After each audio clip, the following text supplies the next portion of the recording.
로마서 10장 17절에 믿음은 들음에서 나며 들음은 그리스도의 말씀을 말미암았느니라 했습니다. 우리가 지금 마태복음을 통해서 그리스도의 말씀을 계속 듣고 있습니다. 특별히 마태복음은 다른 복음과는 달리 5가지 큰 설교, 우리가 그것을 5대 강화라고 합니다.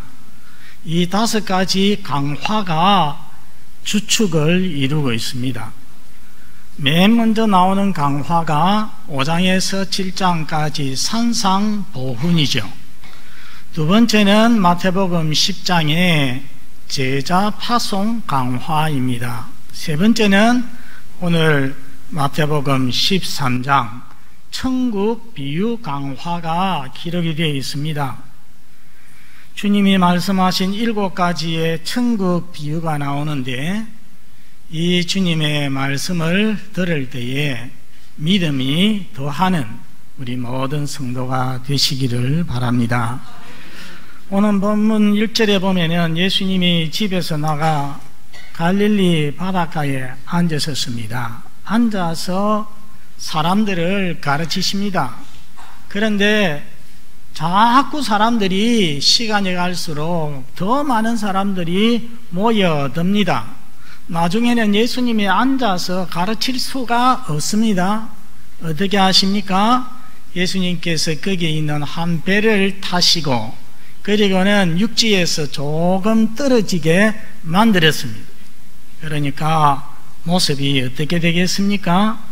바닷가를 따라서, 여기 바닷가입니다. 사람들이 바닷가를 따라서 쭉 서고 예수님은 중앙에 육지에서 떨어진 배 위에 계시고, 이렇게 하니까 모든 사람들이 다 예수님을 볼 수가 있고 예수님의 말씀도 들을 수가 있었습니다.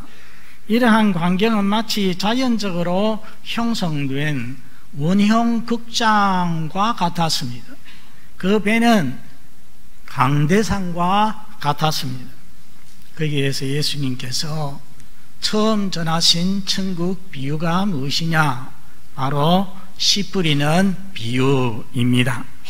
씨를 뿌리는 자가, 농부가 밭에 나가서 씨를 뿌리는데 어떤 씨는 길가에 떨어졌다는 것입니다.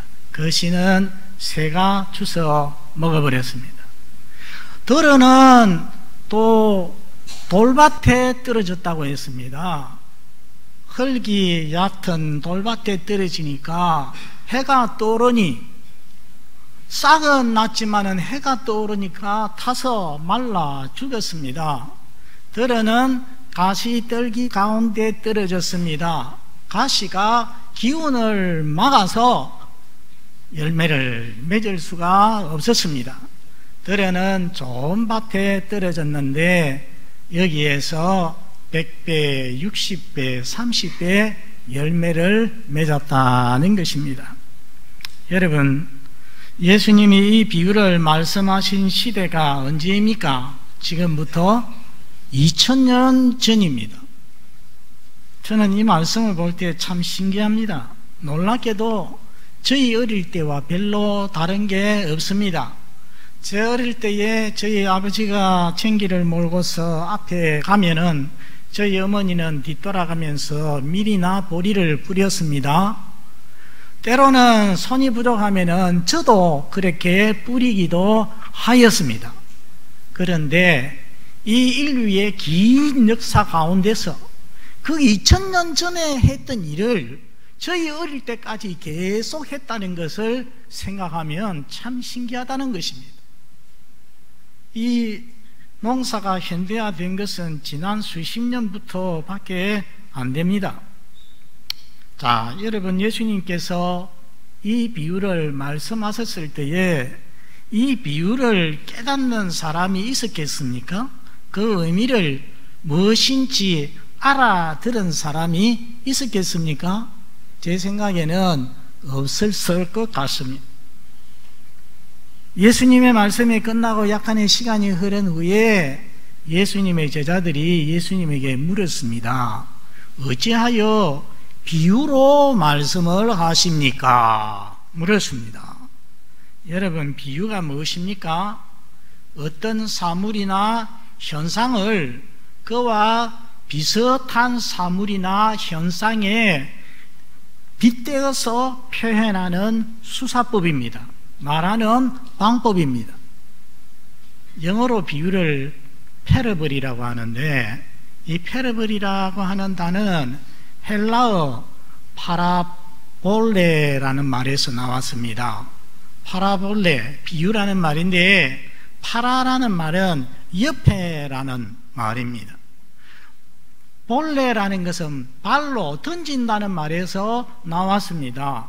그러니까 비유라는 것은 본래 그 의미가 옆에 던지는 거예요. 뭐가 있으면 그 옆에 던지는 거. 그래서 비교해서 본래의 것을 잘 파악할 수 있도록, 깨달을 수 있도록 하는 것입니다. 예를 들어서 주일 낮 2부 설교에는 제가 사회를 보고 제가 설교를 합니다. 저 외에는 아무도 없지요. 기도하시는 장로님 기도하고 내려가면은 저만 있습니다. 저만 이렇게 서 있으면은 우리 교인들은 알지만은 새로 오신 성도님들은 저 앞에 있는 목사가 키가 작은지 큰지 잘 모릅니다. 그러지 않겠습니까? 그런데 만일에 이 자리에 우리 찬양을 인도하던 광 목사님, 이광도사님, 윤광도사님이 이 시간에 올라와서 제 옆에 서면은 제가 어떻게 되겠습니까? 이건 완전히 목사님 키가 작으시구만. 한눈에 그냥 다 드러나게 되죠. 비유란 이와 같은 것입니다. 비교를 탁 하면은 쉽게 효과적으로 가르칠 수가 있거든요. 34절에 보면은 우리 예수님은 비유가 아니면 아무것도 말씀을 안 하실 정도로 가르치실 때 그렇게 비유 사용하기를 좋아하셨습니다. 그리고 오늘 본문에 보면은 예수님께서 비유로 말씀하시는 또 다른 한 가지 이유가 있습니다. 자, 여러분 11절과 13절을 한번 같이 읽도록 하겠습니다. 11절 시작. 대답하여 이르시되 천국의 비밀을 아는 것이 너희에게는 허락되었으나 그들에게는 아니 되었나니. 13절. 그러므로 내가 그들에게 비유로 말하는 것은 그들이 보아도 보지 못하며 들어도 듣지 못하며 깨닫지 못함이니라. 이 말씀을 보면은 비유로 말씀하시는 목적이 무엇입니까? 예수님의 제자들은, 하나님의 택하신 자들은 듣고서 깨닫도록 하시고, 하나님께서 택하지 않은 사람들은 듣고서 무슨 말인지 깨닫지 못하도록 하기 위하여서다. 그렇게 예수님이 말씀하셨습니다. 이렇게 비유로 가르치시는 이유를 설명하신 예수님, 이제 18절부터 보면은 씨 뿌리는 비유를 설명을 해 주십니다. 첫째는 길가에 떨어진 씨가 있습니다. 여러분, 농부가 밭에 씨를 뿌리다 보면은 원치 않게 그 씨 중에는 약간은 흘러서 저 밭 가에 있는 길에 떨어지는 것입니다. 여러분, 길은 돌로 된 것은 아니죠. 흙으로 되었지만은 밭은 아닙니다. 거기에는 사람이 너무 자주 다녀서 흙이 굳어 있습니다. 반질반질 빛이 나죠. 돌과 같습니다. 거기에 길가에 떨어진 씨는 싹을 틔우기가 어렵습니다. 씨 그대로 남아 있으니까 저 공중에 날아가는 새가 보고서 발견하고 그 새가 날아와서 그것을 물고 가버린다는 것입니다. 예수님 또는 설교자가 하나님의 말씀을, 천국 복음을 전할 때에도 이와 마찬가지라는 것입니다. 어떤 사람은 하나님 말씀을 들어도 말씀이 마음의 표면에 머물 뿐 그 말씀이 그 마음속 깊이로 들어가지를 못합니다. 듣고 깨닫지 못하는 자입니다. 이런 사람은 사탄이 그 진리의 말씀을 빼앗아 가버린다는 것입니다. 그런 사람은 설교를 다 듣고도 남는 게 없습니다. 삶이, 인격이 아무것도 변화되지가 않습니다. 철로 역정을 쓴 존 펀여는 교회에 오래 출석하기는 했지만은 하나님과 별 상관없이 살아가는 보리떼 신자였습니다. 하나님에 대한 분명한 확신이 없어요. 자기 자신도 자기를 생각하면 이상해요. 이렇게 오래 다녔는데도 왜 나에게는 확신하는 믿음이 없을까? 그러다가 어느 날 이 마태복음 13장을 읽다가 충격을 받았습니다. 자기 마음에 떨어지는 말씀의 씨를 빼앗아가는 자가 있다는 거예요. 이거 몰랐는데, 빼앗아가는 자가 있는데 그 빼앗아가는 자가 누구라는 것입니까? 사탄이라는 것입니다. 아주 깜짝 놀랐습니다. 예배 시간에도, 그 거룩한 시간에도 사탄이 역사를 하는구나. 하나님의 말씀을 듣는 시간에조차도 사탄이 우리 마음에 역사를 하는구나. 내 신앙이 옛날이나 지금이나 자라지 못하고 똑같은 것은 바로 이 때문이구나 하는 것을 깨달았습니다. 그 다음부터 설교를 듣는 태도가 달라졌습니다. 진지하게 말씀 앞에 귀를 기울이고 말씀을 듣습니다. 마침내 참된 믿음에 이르게 되었습니다. 그래서 모든 시대에 우리 기독교인들에게 감동을 주는 철로 역정이라는 위대한 신앙소설을 썼습니다. 여러분, 그가 참 그 시대에 위대한 신앙의 지도자, 영적 지도자, 청교도 지도자가 되었습니다. 성도 여러분, 길가와 같은 마음밭, 씨가 떨어져도 소용이 없습니다. 사탄이 뺏어가니까요, 열매를 맺을 수가 없습니다. 혹시 여러분 중에 마음이 길바닥처럼 딱딱해져 있는 분은 계시지 않은지 모르겠습니다. 완고한 마음밭은 없는지 모르겠습니다. 여러분, 집에 가서 히브리서 3장과 4장을 읽어보시기 바랍니다. 거기에 보면은 너희가 오늘 하나님 말씀을 듣거든 너희의 마음을 완고하게 하지 말라 하고 4번이나 말씀을 했습니다. 완고하게 하지 말라가 무슨 말입니까? 딱딱하게 하지 말라는 것입니다. 그래가지고서는 싹을 틔울 수가 없으니까요. 여러분, 완고한 마음은 어떻게 해야 되겠습니까? 호세아 선지자는 호세아서 10장 12절에 너희 묵은 땅을 기경하라 말씀을 했습니다. 한번 따라합시다. 너희 묵은 땅을 기경하라. 묵은 땅을 오래 묵혀두면 딱딱해집니다. 농사 지을 수가 없습니다. 그 땅은 기경하라, 전기를 가지고서 갈아 엎어야 한다는 말씀입니다.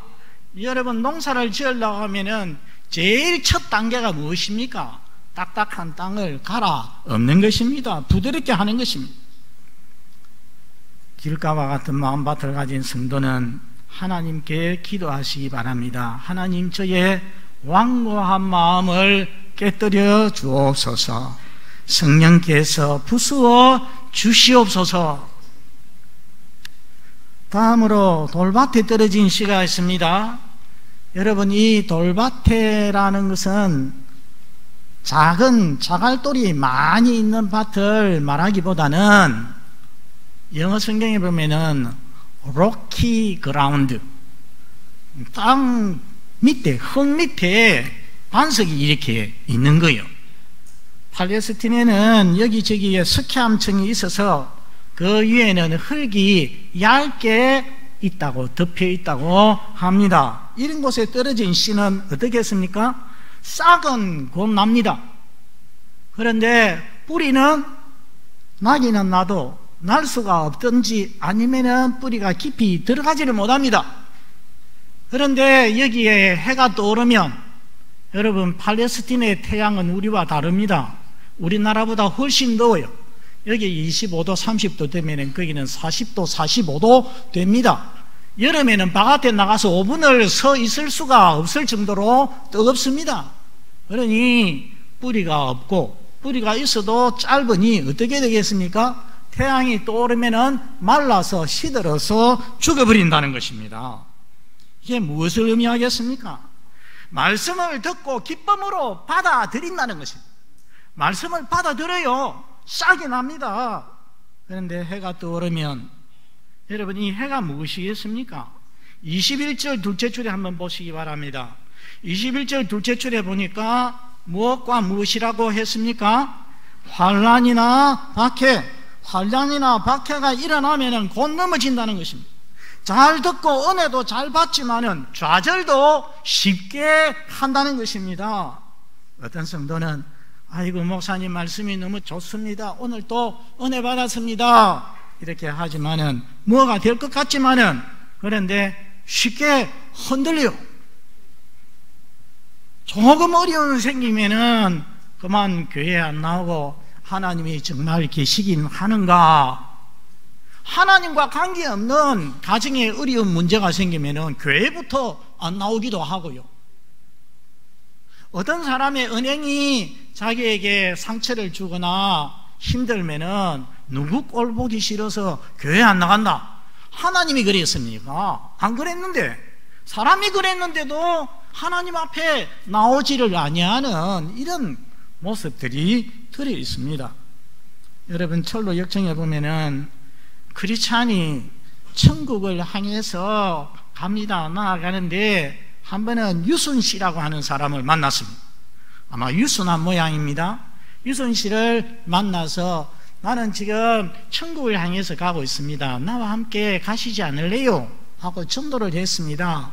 했는데 하면서 천국의 영광과 복락에 대하여서 말씀을 착 하니까 유순 씨가 참 좋네요, 저도 당신과 함께 가겠습니다, 이렇게 해가지고서 두 사람이 또 천국을 향해서 올라갑니다.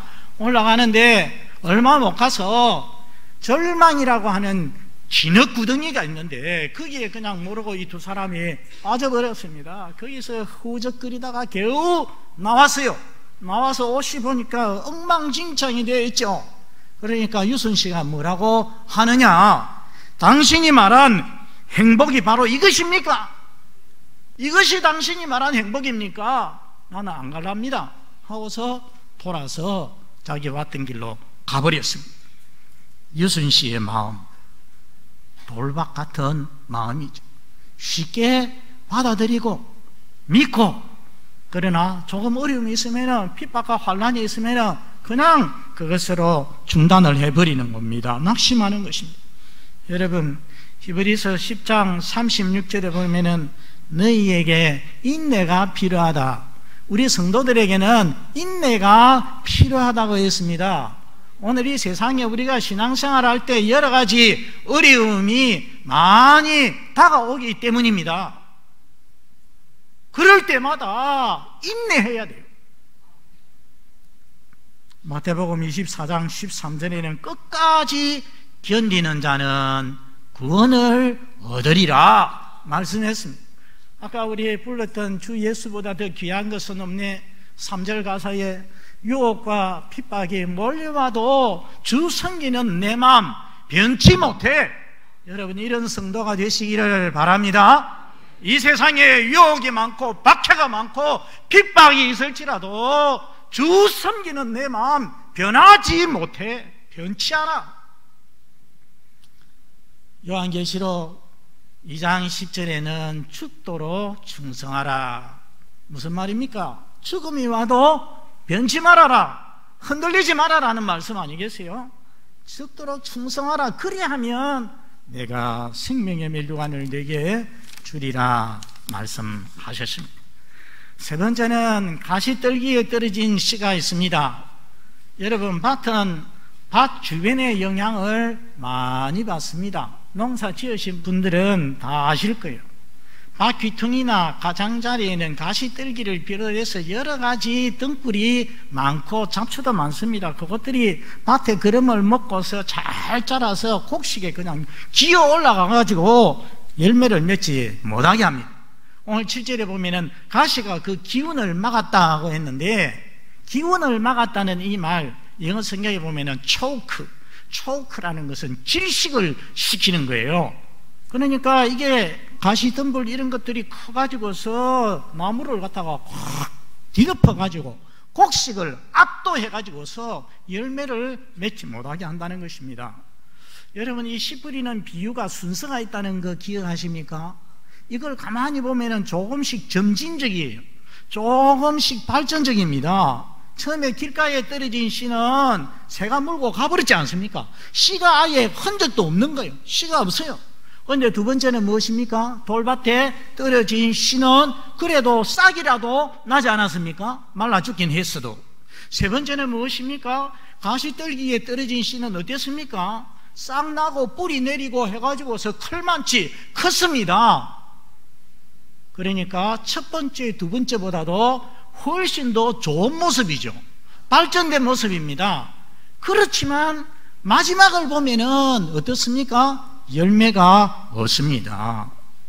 결과는 마찬가지라는 것입니다. 열매 없는 결과는 길가에 떨어진 씨나 돌밭에 떨어진 씨나 다를 바가 없다는 것입니다. 여러분, 그러면은 열매 맺지 못하게 하는 이 가시떨기는 무엇을 의미하겠습니까? 22절을 보시기 바랍니다.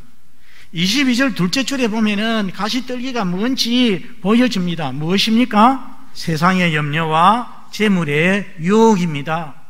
여러분, 세상의 염려나 재물의 유혹은 무서운 것입니다. 별것 아닌 것처럼 여기지만은 무서운 거예요. 세상 염려에 대해서는 산상보훈에서 마태복음 6장에서 예수님께서 이미 말씀하신 적이 있습니다. 예수님께서 사람들을 보시고 뭐라고 했습니까? 너희는 무엇을 먹을까, 무엇을 마실까, 무엇을 입을까 염려하지 말아라. 이런 것들은 다 이방인들이, 하나님 아버지가 없는 불신자들이 구하는 것이다. 그러니 너희는 먼저 하나님의 나라와 하나님의 의를 구하라. 그리하면 이 모든 것을 더하여 주시리라. 이 모든 것이 무엇입니까? 세상에 먹고 마시고 입는 의식주 문제, 모든 것도 하나님 아버지께서 채워주시리라고 약속을 했습니다. 여러분, 그렇다고 해서 염려하지 말라 말씀을 했다고 해서 성도가 장래에 대한 계획도 없이 살거나 돈을 그냥 함부로 낭비하고 살아라는 그런 말씀이 아닙니다. 계획성 있게 살아야 되고 절제하면서 살아야 되되 염려하지 말고 하나님 앞에 맡기고 살라는 것입니다. 제가 아는 장로님 부부는 다 큰 아들에 대하여서 걱정이 참 많습니다. 걱정이 많아서 하나님 앞에 나아가서 기도를 할 때는 하나님 앞에 맡기는데 그 기도의 자리에서 돌아서 나오면은 그때부터 걱정이 시작이 되는 거예요.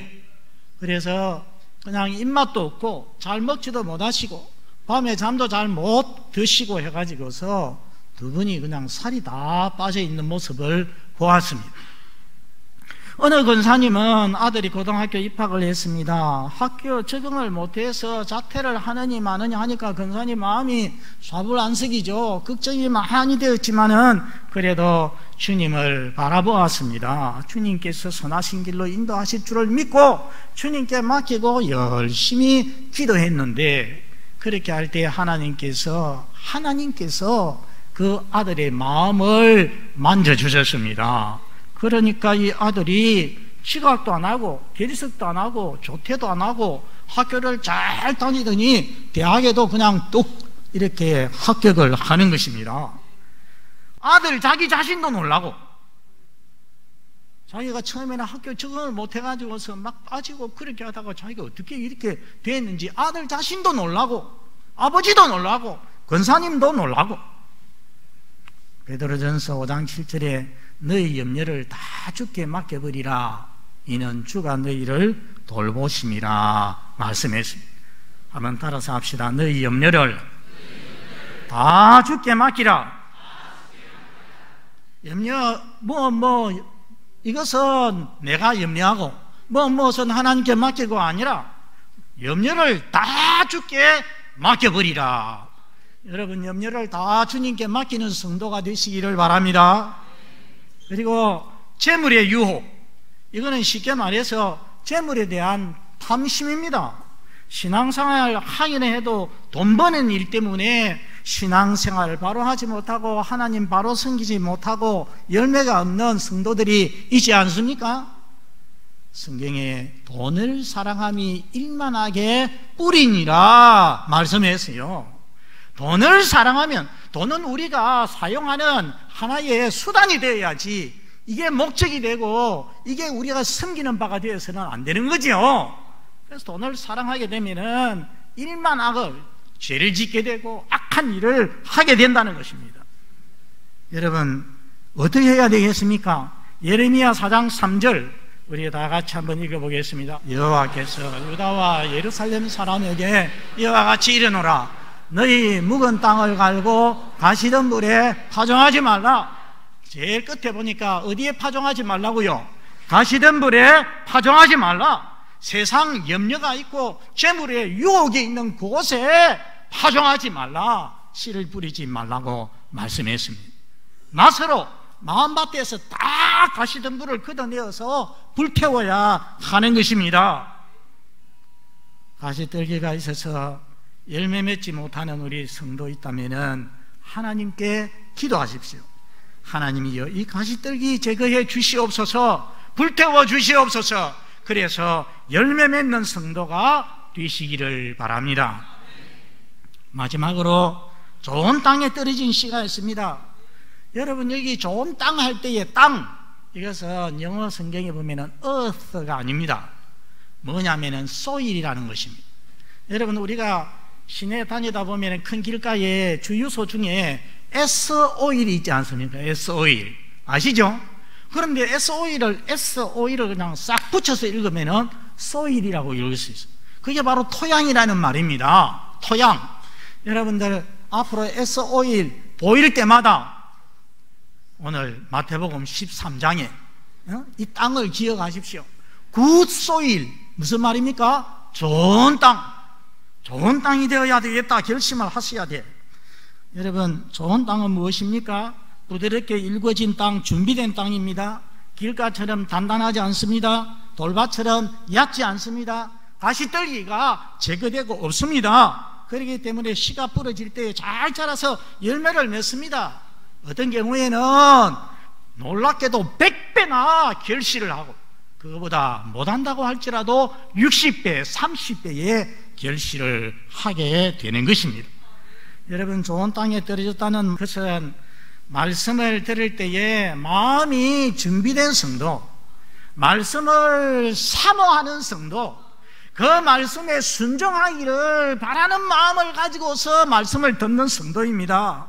이런 성도는 말씀을 잘 듣고 깨닫습니다. 이 말씀을 마음속 깊이 간직하고 이 말씀을 가지고서 기도하고 이 말씀으로 인하여서 마음이 변화되고 인격이 변화되고 삶이 변화되어지는 성도인 것입니다.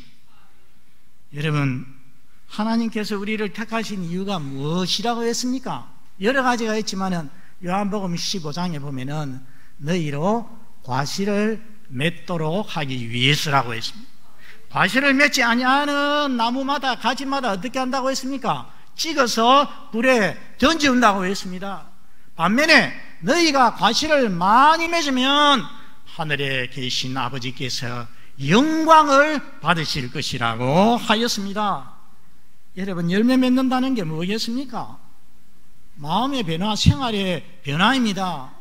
용서할 수 없던 사람을 용서하게 되고 미웠던 사람이 미워지지 않게 되고 거칠고 교만한 사람이 온유하고 겸손하게 되어지고 거짓말하고 사기치던 사람이 정직하게 되고 남 비판하고 비방하고 이빨이 센 사람이 변하여서 다른 사람 격려하고 칭찬하고 위로하고 원망 불평하던 사람이 항상 기뻐하고 쉬지 말고 기도하고 범사에 감사하는 사람이 되고 이것이 바로 열매인 것입니다.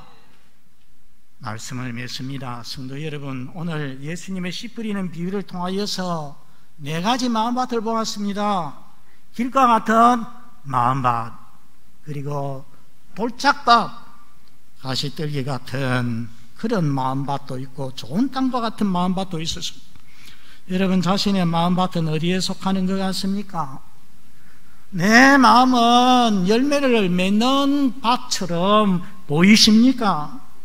만일에 길과 같이 단단한 밭이라면 묵은 땅을 규정하시기를 바랍니다.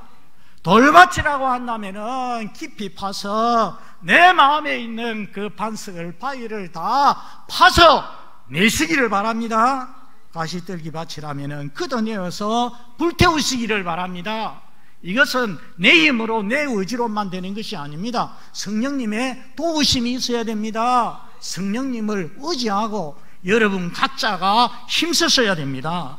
그래서 좋은 밭이 되어서 하나님의 말씀의 씨를 잘 받아들이고 100배, 60배, 30배로 열매 맺는 하나님께 영광을 돌리는 아름다운 역사가 여러분의 삶에 있게 되기를 바랍니다. 우리 아버지 하나님 감사합니다. 오늘 주님의 씨 뿌리는 비유를 저희들이 잘 깨닫게 하여 주시니 감사합니다. 주의 말씀을 많이 듣기는 하지만은 저희가 열매 맺지 못할 때가 많았습니다. 우리 하나님, 우리 마음속에 있는 여러 가지 가시떨기와 덩굴들과 돌들 다 걷어낼 수 있게 하여 주시옵소서. 우리 마음밭을 성령의 쟁기로 깊이 갈아엎도록 도와주시옵소서. 그래서 우리 교회 모든 성도들 마음밭이 좋은 밭이 되게 하시고 주의 말씀 들을 때마다 100배로, 60배로, 30배로 열매 맺는 역사가 있게 하여 주시옵소서. 예수님 이름으로 기도드리옵나이다. 아멘.